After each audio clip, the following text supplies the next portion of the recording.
think we're going to start right now. Let me go ahead and make sure that I've got, all right, there we go. All right, wanted to welcome everybody to tonight's ISSA-LA virtual meeting.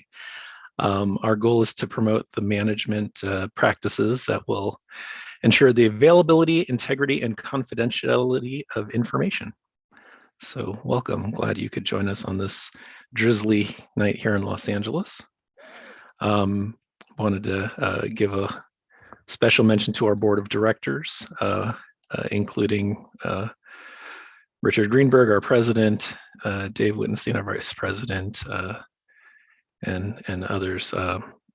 Myself, Chad Brustin, I'm also on the board as our vendor director, and we'll talk about our upcoming events and how you can sponsor them if your company is interested.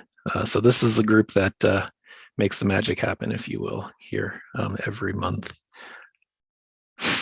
Please join our community. The website is ISSA-LA.org, and we do have a lot of educational opportunities coming up in the future, as well as informational articles on social media. So please connect, network, and this is our community, and we need you to make it happen. I wanted to thank our sponsors, our educational sponsors, Wombat Securities, Linux Training Academy.com, and the Linux Foundation. And look you can find more information about these great organizations on our website. So please take a look. And follow us on social media. We have Twitter, Instagram, YouTube. If you want to review any of our previous meetings as well as this meeting after the fact, you can subscribe to our YouTube channel and take a look at that. We have a lot of great historical events that have been recorded for your information. So take a look. Upcoming, we've got some great things happening. The first is next month, 2022 already, lunchtime meeting with it's an information security leaders panel with a number of good speakers. Richard Rushing, who's the CISO of Motorola Mobility, Brian Hurd, who's a VP at Stross Freiberg, Richard Greenberg, who is our board president and is part of CEO Security Advisors, and John Johnson as well. So they should have a good information panel during lunchtime for you to bring your lunch and listen in. Valentine's Day edition with the CISO of Tinder, very timely. February 16th, right after Valentine's Day. All of the things you wanted to know about security around dating applications, specifically Tinder. So Abe should be able to share some of his insights there. March 16th, another evening, actually maybe in person. Hey, why not? We'll see how things go, but we've got Jeff Tutton, who will talk about PCI, which is the payment card industry, as well as forensics around that. Jeff's spoken previously at ISSA meetings and always has good stories to share. And then April, another evening meeting, Steve Hunt, how to get buy-in for budgets, projects, and big ideas. So should be a good one. We're always looking for ways to share how to fund security, information security and privacy projects.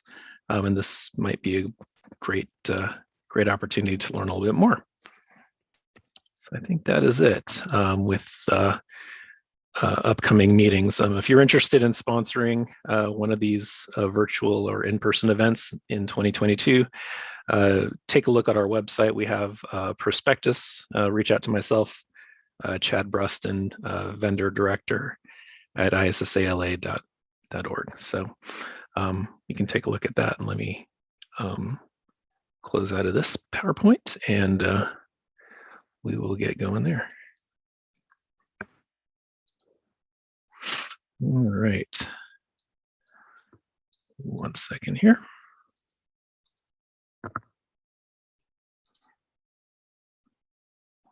All right, let me go ahead and get this going here.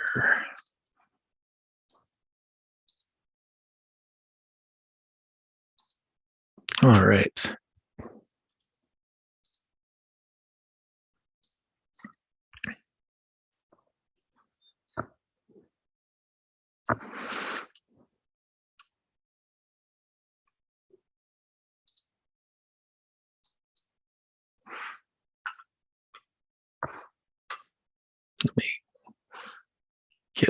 Let me get this going here, and we can start. All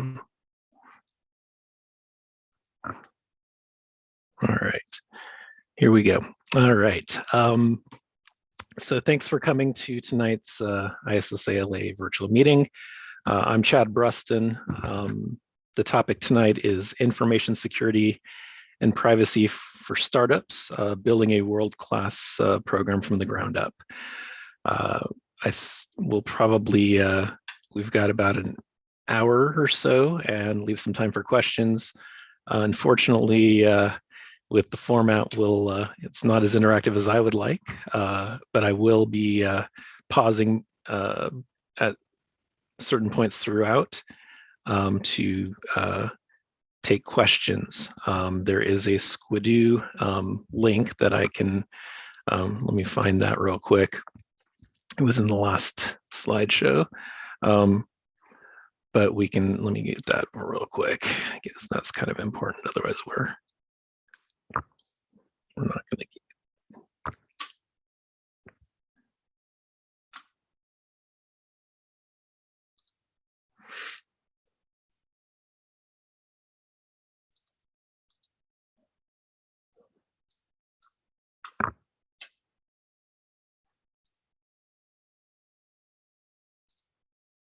Let me get that last slide there.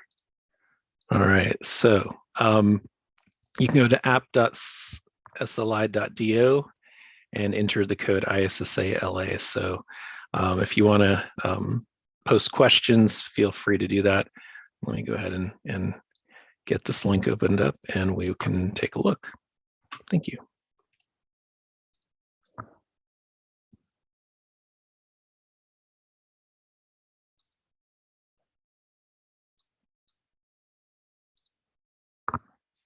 Let's go back and get PowerPoint going, and we'll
all right, I think we're starting now. I would like to once again talk about, let me go back to the previous slide here.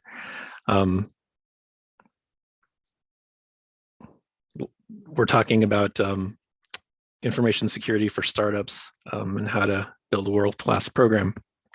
Chad Brustin, I am a ISSA-LA board member, as well as a board member of the Cloud Security Alliance, and 7 years plus of information security experience, and wanted to share a little bit about my experience starting at Clyde Technologies back starting in April of this year. Go to the next slide here. So where do you start? Unlike most organizations, we have a lot of different things to consider on the security and privacy side. Data loss prevention, identity management, incident response, user access, endpoint security, payment card industry. Does your organization take credit cards? Software development lifecycle. What does your organization do and how do they do it? And then business continuity and disaster recovery. And so really those are the, these are the ways that I think about information security programs and setting them up from the ground up. The good news is there is a lot of opportunity to get involved in a variety of different parts of information security. The challenge is, of course, is that there are small amounts of resources. It's a one or two person show, and there's a lot to do to get the security posture to a mature level. So where will you spend your time in the new role in a startup? You're going to be looking at hygiene, which is patching, password policy, things like that. Operations, legal. You're going to probably do some user acceptance testing if you don't test out the product that your company sells, you're not going to know how to secure it and how to talk to the compliance folks that are interested in purchasing your company's product. So there's a lot of work on the education. That's kind of the biggest thing. You're always educating your board, your executives, your fellow employees. You're doing a lot of cross-functional work. So it's definitely one of those opportunities that makes every day different and every day fun and exciting. So I think the first thing is to really take inventory. I think the biggest takeaway is to keep a lot of lists and be very organized. What are the applications that are being used across the organization? Salesforce, Allego, SharePoint, Google Workspace. That's the biggest thing. Is what is your company using? What applications are they using? It's very easy for someone to use their work email to sign up for a new service. And so there's always the chance of data exfiltration because of that. So how are you sharing files, Dropbox, Box, Google Drive, SharePoint, etc.? How many endpoints do you have? How many computers are there in your environment? Do you know what flavors of computers are that you're managing? Are they patched? What is the type of virus protection that each endpoint has? Is the virus protection up to date? How often is that happening? What is your password policy? Is it a strong password policy that follows NIST standards? Things like that. And then who has admin access to those endpoints as well? So, and then of course the telemetry associated with each of your employees. Where are they spending their time? Are they clicking on malicious links? Things like that. So there's a lot, obviously, that we want to do to manage people, processes, and systems to be able to let our users protect our users from all kinds of different attacks. Open source software.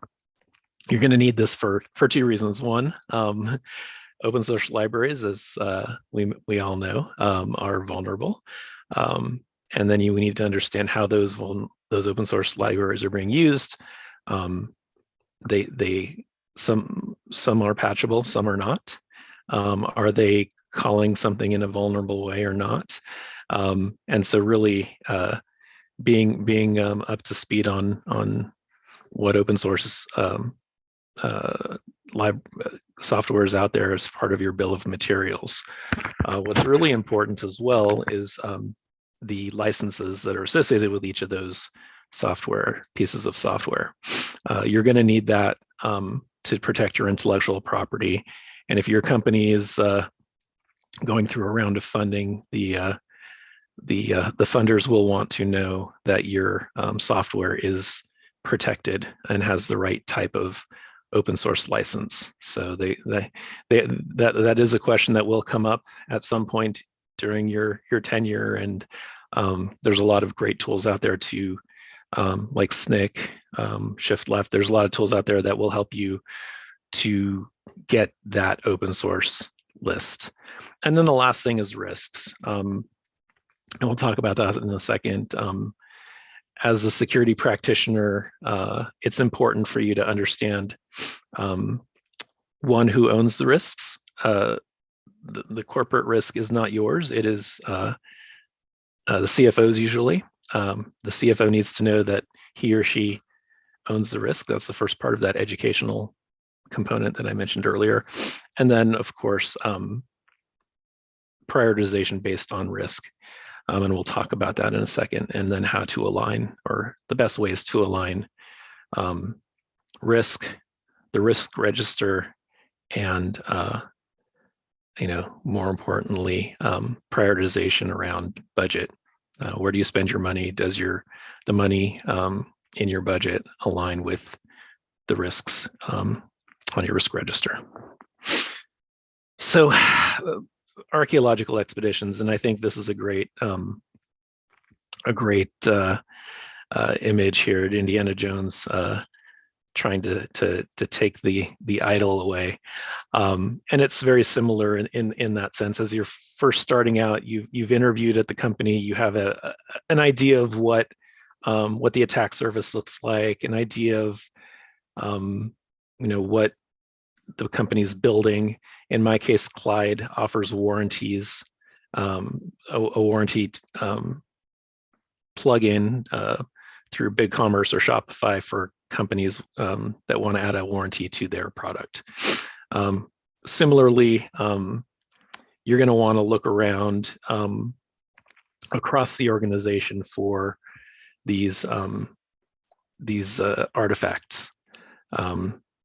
Some of them include completed security questionnaires, documentation, however current it is. Even old documentation is still good to see the history of how the product is that your company is selling is changed over time. Code repositories, looking at code, putting it through some looking for the tech stack. Are you using JavaScript? I hope not lately, because of the most recent vulnerability that's out there. Where is your code? Is it in Azure DevOps? Is it in GitHub? Things like that. What does the development cycle look like? How many developers do you have? So things like that are pretty important. Network diagram. How does do you have a network? Is it in the cloud or on-prem? And then data flow diagrams. How does a customer interact with your product that you're selling? Where does their data go? Where is it stored? Is it in Azure? Is it in AWS? Is it in Google? Is it in Google Cloud? What type of database is on the back end? How does the front end and the back end talk to each other? Is there a data warehouse? What is in that data warehouse? Is there PII or PCI being passed throughout the infrastructure? And then, of course, all the other questions that you'll get on your security questionnaires: encryption at rest and in motion, the type of encryption that you use, and then keys and other types of things to encrypt and decrypt the data. So we get into other types of things. So here's a good way to look at it as well. The NIST cybersecurity framework, and this is a very good starting point, I think, for a lot of organizations. I think the biggest thing is to explain to both your executives as well as your fellow employees that there is there's an entity, there are standards for cybersecurity, and it runs the gamut, everything from passwords to how to protect data, things like that. That this isn't you making things up. This is actually there's a whole bunch of there's a lot of thought put into cybersecurity, and there's a reason that that there are people like you and I serving as security engineers and doing all of the work to to keep things safe, the blue teaming as well as the purple teaming and red teaming, to look at what the organization has as far as its critical assets and how to protect it. So here's just a good diagram that I like to share with my executives and my team to explain not only the steps associated with identify, protect, detect, respond, and recover, but also the components for each of those different buckets. So that's really it. And here's an example of how to, going back to the first slide here, identify, protect. Here's a different way of looking at it for what we've done here. Starting with the SOC 2 report, going through to tooling around DLP, data loss prevention, and PCI, credit card handling, continuing through with your basics, offensive scanning through dynamic application security testing, Burp Suite. We have a scanning tool that is automated that we run every week. Container security for our Kubernetes stack. And then, of course, the wartime planning during peacetime, I like to call it, the run books, security incident response plan, and that ties into operations, business continuity, and disaster recovery. So these are pretty important things. When there's a service outage, the first thing you ask yourself is, was that because of the infrastructure, or was it because of a breach, or I should say a data event or a security event, excuse me. And so is it good traffic or bad traffic? And having the tooling and the telemetry set up is pretty important as part of the NIST framework. You're not only going to need these artifacts, these documents as part of compliance with SOC 2 controls, but you're also going to want to make sure that the documents are actionable and reflect reality. So a lot of times there's some documents that are put together that need to be that are great starting points that need to be updated to reflect changes in for privacy. For GDPR has changed, so there's some things that need to be changed there. There might be some run books on the incident response plan. There may not be an incident response plan, but basically look at everything very critically and ask what the purpose was, for the document and why it was created, and then check in with make sure that it works for current state of things. We've talked about risk before briefly, and really the goal here is to share the NIST's definition of what risk is as part of our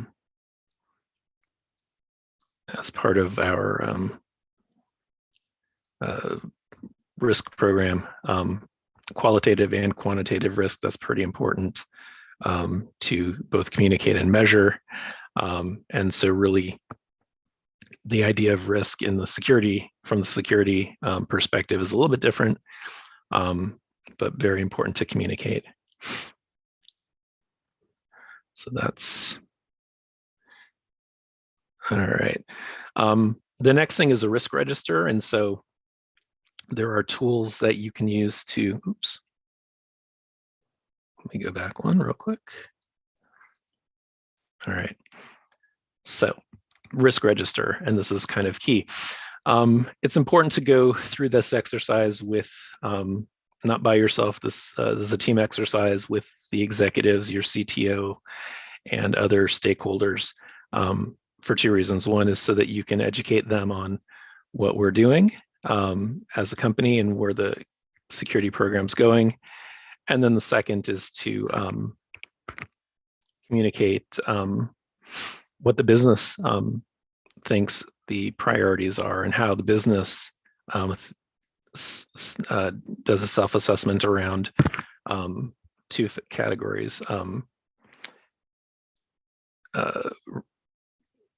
The likelihood of the event happening, the risk happening, and then what can, are there countermeasures that can be implemented to either avoid, reduce, transfer, accept the risk. And so as you can see, this is a screenshot from our tool. I've used Zen GRC previously, Tugboat. There's a number of tools out there, but really the goal here is to go through this exercise with the team and come to a meeting of the minds around the level of risk that the company can stomach. And then here's security event prioritization. So once again, this is part of your run book, and then training your users and around whether what they think is an event is really an event. And so this is a way to triage things that are happening in the environment and focus our time. And then, of course, once if we have an outage or some other sort of operational event, then of course that's highest priority. But here's a matrix that helps users who may not have had any resources previously. They now have a framework to think about, hey, this piece of spam email that came in, what do I do with it? How do I respond to it? Where do I go with this? Is this really something that I can just delete and not click on the malicious link, or should I forward it to the through the normal channels? What do I do with these types of things? If I see something, I should say something, obviously, but this is where the education comes in. We're always educating our employee base for how to let us know when something's amiss. Here's another framework for risk. It's ISO 3100. And essentially, this is a more detailed way to talk about risk. Going back to that risk register exercise, the likelihood and the impact are pretty important to get agreement around. And so, how much should we spend on responding to a risk? If we have an outage or we have a data breach, excuse me, if you look at the dollars per record through the Ponemon reports. That's one way of looking at how to quantify the number of records in your environment, and then putting a dollar figure on that, and then determining how to spend parts of your budget towards that vulnerability. It could be data loss prevention tools. It could be a tool to help with mitigate phishing attacks, things like that. So once again, this is a good exercise to work with your executive team to understand, one, where do they think they're most vulnerable, and then two, how much money can we apply towards that, and then are they willing to spend money on tools. And this is the other part. You have an audit. The audit committee is something that would be something that you want to. It's not always possible, but that's where you want to go. Working with the CFO, who is the person who owns the risk. He or she is on the hook. And then working with all the different working groups, IT, legal, marketing, product, business development, and the like. So getting all of the stakeholders involved to understand what risk is, and then as a group, determine where to spend the limited amount of time and money that we have. And so really that's, that's kind of a way to figure out your budget, is to go back to the risk register, go through the risk register, your top 5 on the risk register. Those are, where you want to spend your money. And that's a good way to justify a budget very quickly and easily, because we've gotten buy-in from the team around prioritization, around risk, what they think the highest risk is. And then this ties into your business impact analysis document as well. So we're going as quickly as we need to around what the business tells us to. Here's some tooling that is out, a tool that is available for free that you can go and look up, is the CIS CSAT. Essentially gives you another checklist, and this gives you some pretty reports, but just another good tool to self-assess your organization, to understand how you're doing against different criteria. So this is a good tool that I would recommend, that takes a little bit of time to respond to, but helps you confirm that you're on the right track, and then also that you haven't missed anything. Here's another example, going back to the hygiene part of what I mentioned, and this is a way to explain to your user base the basics. The basics are still the same whether you have a large organization or a startup. Strong passwords, multi-factor are key. No multi-factor means you will not get cyber insurance, which is pretty important for funding from a lot of different places, as well as for having merchants, in our case, use our product. The ransomware, there's been a lot more ransomware recently, which means that there's a lot more claims on cyber insurance, which means that the underwriters are not as willing to give out a cyber insurance policy without multi-factor everywhere. Multi-factor is the best way to mitigate against ransomware, as well as a good backup policy. So you get ransomware in your environment, great. You go to the most recent backup, you don't pay the ransom, you move on, you change passwords, you make sure the bad guy doesn't have persistence, and off you go. But this is a way to explain to your user base just some basic hygiene, patching, MFA, single sign-on, passwords. Another resource is your Verizon data breach investigation report, as well as your IBM cost of a data breach.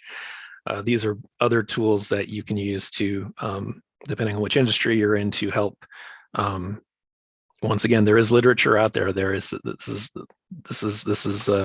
lot of good things in these reports to help make your case for your cybersecurity program. Once again, this is going back to your run books. Since when the 3 a.m. phone call comes in, this is you are the one who's going to be taking that call. Put together your run books in your first 30 days. They don't have to be perfect, but what are users supposed to do if there is a phishing attack? What are users supposed to do if there's an outage? All of these what ifs, wartime management during peacetime. So, and then ask the questions. When was the last outage that we had? What caused it? Things like that. These are pretty important things to spend some time on, and you've got to keep at it in parallel with all the threat hunting and all the other things that you as the only maybe security practitioner in the company are doing. This is where you need to spend some time on documentation, because once again, this is a document that will be reviewed by someone doing due diligence. Phishing protections are pretty important.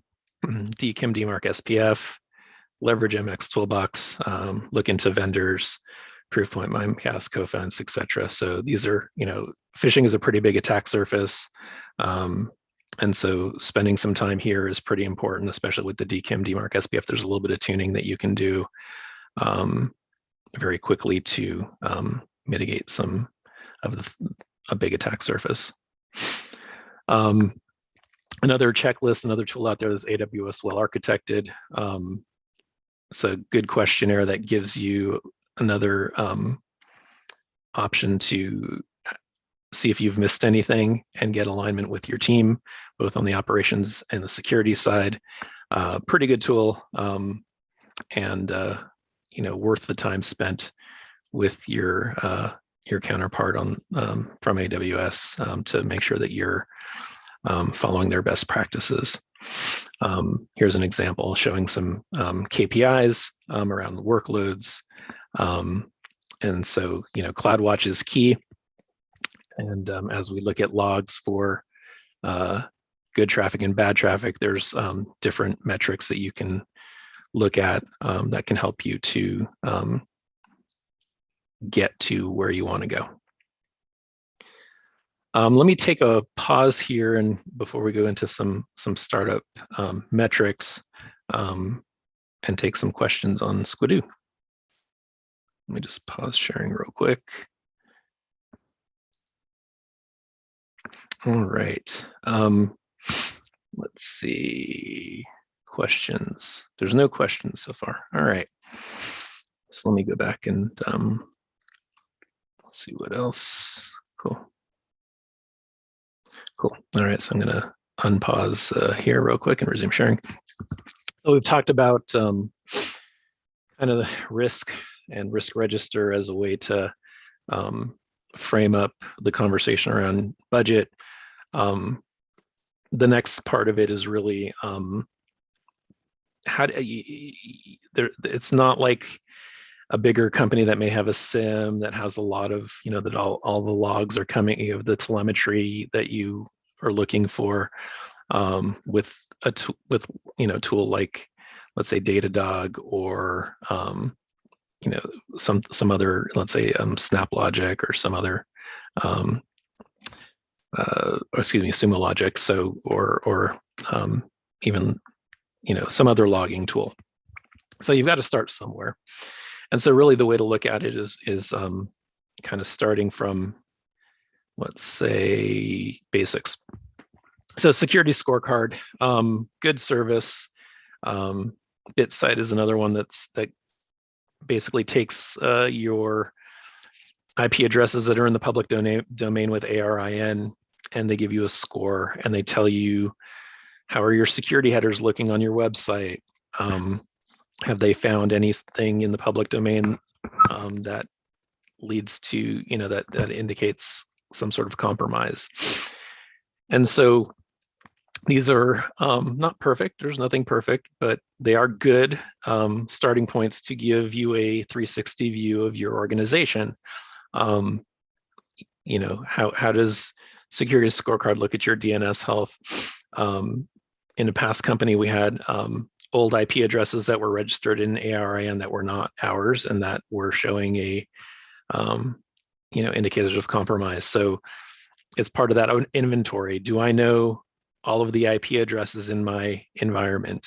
Do I know all of the web pages in my environment that are both public and private facing? Things like that. So this goes back to that inventory. What does your footprint look like? And security scorecard is one way to do it. And the goal here is to maintain an A grade. Nothing crazy here, but it's still a start. I have a security program. This shows that we're doing the right things. We're following the hygiene protocols. How many security questionnaires have we responded to? I think one of the things that is kind of unspoken is how many deals has a security team closed? Security could be thought of as a cost center rather than a profit center. I get that. At the same time, part of getting into, meeting of the minds around risk is also working with your sales team to use security as a competitive advantage. If you can really answer the question, why should a merchant put their data in our system? You're in good shape. You're going to get a lot of security questionnaires. Look at the old questionnaires, those artifacts that I mentioned before. Look at your SIG and SIG lights and others that are out there. You can see there's a lot of different ways, a lot of different questionnaire types. You're going to both review them and complete them, but also send them out as part of your third-party risk program. And so that goes back to that inventory that I mentioned of applications that your company uses. This is a metric from KnowBe4, which is a tool that we use. And so, as you can see, we've got risk is going down over time. That's a good trend.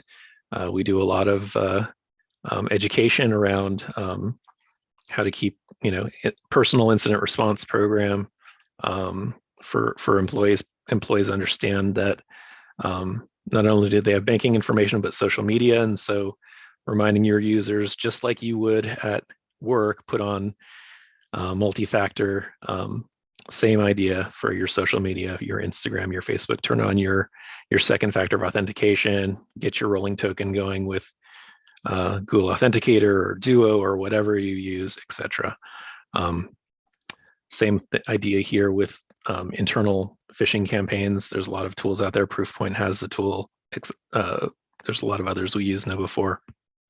And so it doesn't really matter which tool you use, but fish your users, get them to make it a game, give out prizes for the user who reports the internal phishing campaign. Make it fun. Remind the employees in your organization to slow down, think before you click on things, all of the basics. How do you spot a fish? The bad guys are wanting to get their phone number and do it continue the conversation over text to buy those gift cards from the CEO. We don't want that to happen. We want to keep that within email so we can track all of the things coming in. So this is another tool to help you with basically how are we doing? How many phishing messages are reported? That can be a good indicator of your users paying attention. It could also be an indicator that you're not getting a lot of spam or malicious email because your tuning is proper with DKIM, DMARC, and SPF. Here's another example. So once again, you got to start somewhere. Use the tooling that you have in place to report this out to your executives. Data loss prevention anomalies. Here's an example from Netscope. Essentially, what we're looking for is data classification. So personal identifiable information, where is it in your organization? How many records do you have? These are important things to look at. And so I think there's a good thing here in terms of keeping this as top of mind, explaining to executives that there's intellectual property in the spreadsheets that are, that are hidden or stored throughout the organization. So I think the biggest question that you can ask your executives or share with your executives, here's how many files we have that contain personally identifiable information. Here's how many files we have that contain payment card industry, credit card information. And here's where they're located, and here's how they're protected. And that's how you can think about, think like a bad guy, act like a good guy, be able to really, do your due diligence and turn on some of these tools to be able to protect these documents, both from the bad guys that are out there, but also malicious insiders. Software development lifecycle, ASVS, which is version 4.3 right now. It's a verification standard. It's pretty cool. It's, once again, another checklist that's free for everyone to use. Highly recommended it. Start out with level 1, work with your dev team. We're getting towards DevOps with a capital S for security, or DevSecOps. This is a good way to start. Write unit tests, write integration tests, Selenium, basically not only the happy path, but also, let's write unit tests with SQL injections. If we can stop that in our code, we're doing a good job. There's something out there called OWASP Cornucopia that I would highly recommend. And so these are the cards that you can pull out. It's free to download on the OWASP site. Great resource. And I would recommend, working with your development team to pick a card and talk them through issues around data sanitization and input, session management. There's guidelines both from NIST and from OWASP around a user session on a website. How long should it be? Should I automatically log people out after a certain amount of time? Is there too much friction for the customer or not enough friction for the customer? We want to have enough security in place to keep things moving, but also want to make sure that we don't have the customer go purchase somewhere else because we have too much security. And here's some other metrics examples, talking about your computers on your endpoints. How many of your computers are encrypted? How long does it take them to patch? And these are all just strawman dummy data in here just to give you an idea. How many of your computers not only are encrypted, BitLocker, or some other encryption tool. So, but how many of them have antivirus on and being updated on a regular basis? How many systems have two-factor authentication? And then how many employees have admin access? So these are good ways to show your executives that we're doing the hygiene, we're patching, we're updating our virus definitions, we're using our two-factor to log in on a regular basis. We're changing our passwords on a certain frequency. We have strong passwords. So this will get rid of a lot of the noise. And then lastly, your incident response matrix examples. It's been X number of days since our last incident. Hopefully it's more than 0. But really the goal here is to look at the service level compliance. How long does it take to find and detect something bad happening in the network, acknowledge it, recover, contain?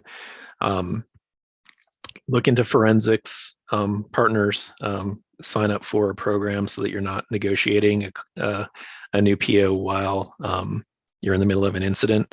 So, I mean, these are pretty key things to discuss with your team, so that you have some staff augmentation around forensics, because if there is something bad happening in your environment, you're going to need an extra set of hands to help with remediation.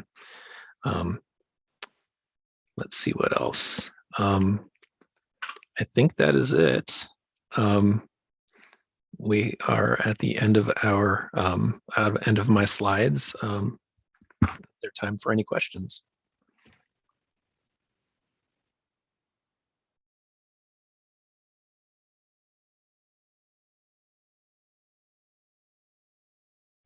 So let's see if there's any questions in Slido. Josh, anything?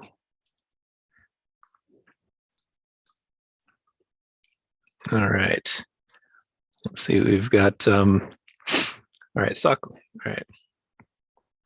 Yeah, okay. So we talk about type 1, type 2. So type 1, obviously is a snapshot in time.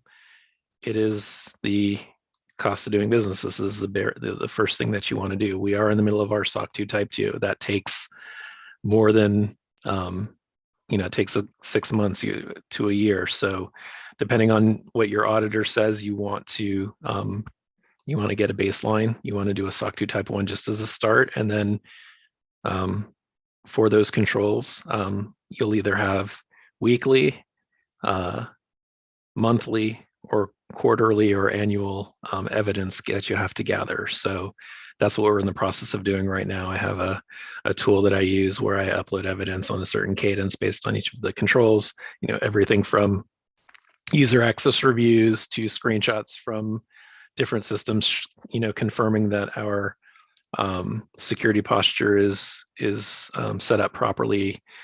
So there's a lot of different systems that I'm going into between our cloud computing environment, as well as our software development lifecycle, as well as change control, evidence, alerts, things like that. All of training materials around both PCI, which is required annually for data security standard 3.2 point whatever we're on right now, as well as annual information security training as part of the SOC 2 control. So we're doing that.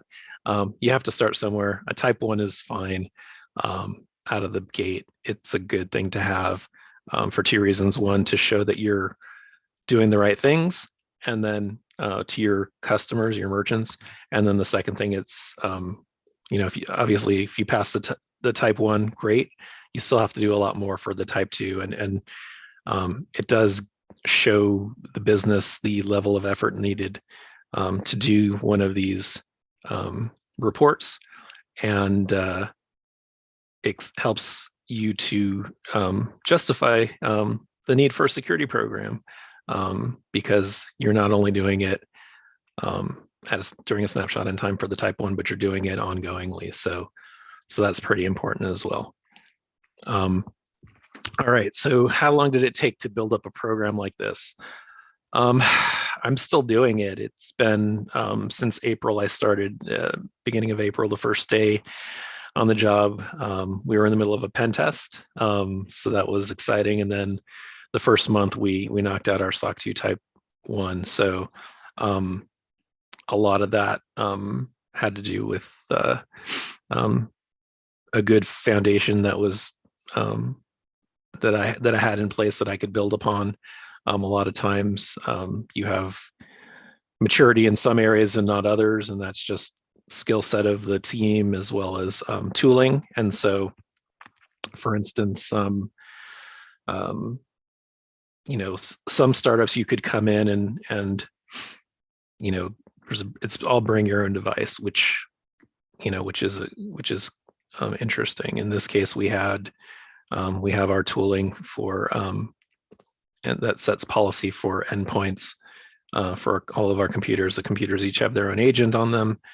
It manages, everything from USB to drive encryption to which applications he or she can access on that computer, and can they install software locally? So all of those types of things are pretty, it takes a long time. It takes at least 6 months to get a good program going. And I'm not just talking about the basics. I'm talking about building a good software development life cycle,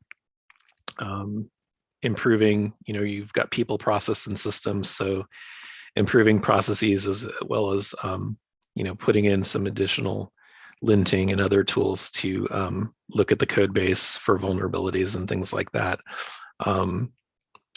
Smoke testing, regression testing, unit testing, all of those things are pretty important. And sitting in those stand-up meetings as a chicken is key as well, to be able to understand what are the developers building, what's the tech stack look like.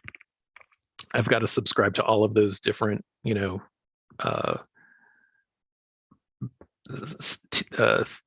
notifications. So if we're using Magento, I want to be on the Magento list. If we're using Docker, I want to know when the latest Docker version comes out. Those are the types of things that you want to get on those lists. You want to get on, all of these different mailing lists for notifications to understand, when does Chrome need to be patched? It's pretty regularly recently. When does Adobe need to be patched? So in parallel with Patch Tuesday, which comes out from Microsoft every month, you want to look at all of the, that goes back to that inventory, all of the things in your environment, subscribe to all of the notifications, so that you're on the list and when a 0 day comes out, and then you can respond accordingly. So I think it just takes a lot of persistence and a lot of checklists to stay on task. Any other questions?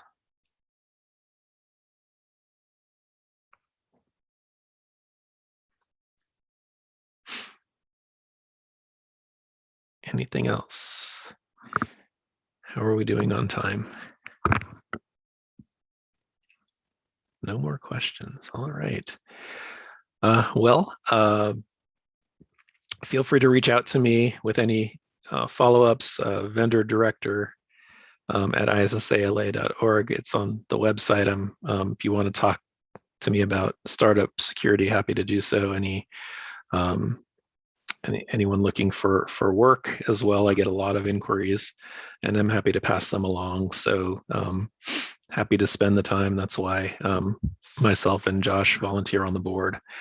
We like to give back, and we have a shortage of cybersecurity practitioners, and so as anything we can do to help improve the what the people that we the craft and the trade, if you will, is pretty important. So that's why I spend my time volunteering. So happy to continue the conversation offline if there's no other questions.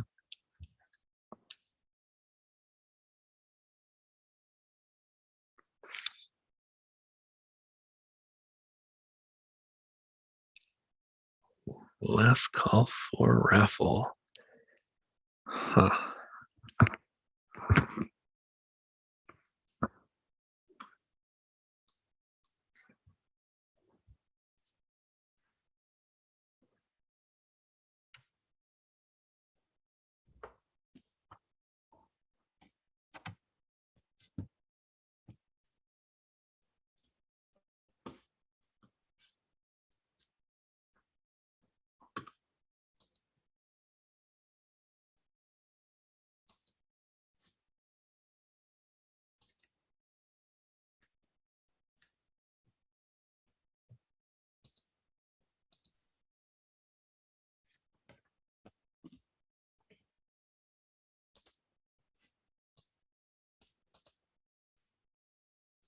All right. Any experience with high trust audit, and comment on significant challenges between high trust and SOC 2 Type 2 challenge audit? I don't have experience with high trust. One of the things that we discussed was ISO The reason that we're looking at ISO is because of GDPR and work in the EU. It's a, there's some good things you can do in parallel when you're doing your SOC 2. You can gather evidence and do part of the ISO is first a gap analysis. That's the first part, and then that takes a month or two to address all of the findings in the gap analysis. So you're kind of getting a 2-for-1 with that, where you submit your evidence for both the SOC 2 type 2 and the ISO at the same time, and the ISO is a little bit different. The controls for the SOC 2 are you're working with your auditor, and there's some you can customize the controls. The ISO is a little bit different and a little bit more, you have to meet the standard fairly. There's not like, you can't change control language, I guess what I'm saying. And so at the end of the day, that's probably what I would suggest is looking at the ISO 2700 in parallel with a SOC 2 type 2, if you're going to do that certification. All right. Any other questions?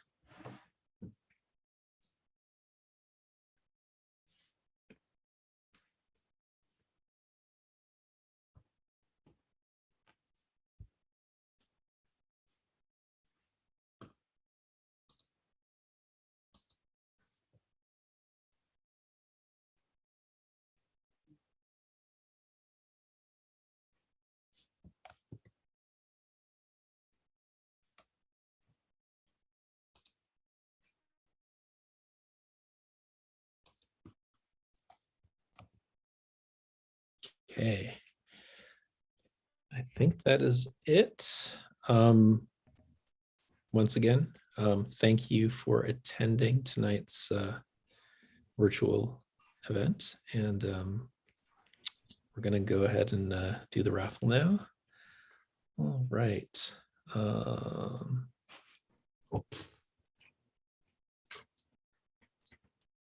We have here. All right. Let's see what's happening here. There's Josh. Good job. All right. I think. Okay. I guess I won that one. All right. So I think that's it, Chad. Anything else? All right. Anything else, Chad? That is it. Cool. All right. Thanks, everyone, for being part of tonight's session. Glad to have everyone here. Our next meeting, just to save the date, is January 19th. And please go ahead and RSVP. It is open. And we're looking forward to seeing everyone. Okay, I think we've done our raffle. Feel free to check in with us again in 2022. In January, we will start another virtual event, and we look forward to seeing you at that time. Thank you. See you, everyone. Have a great one.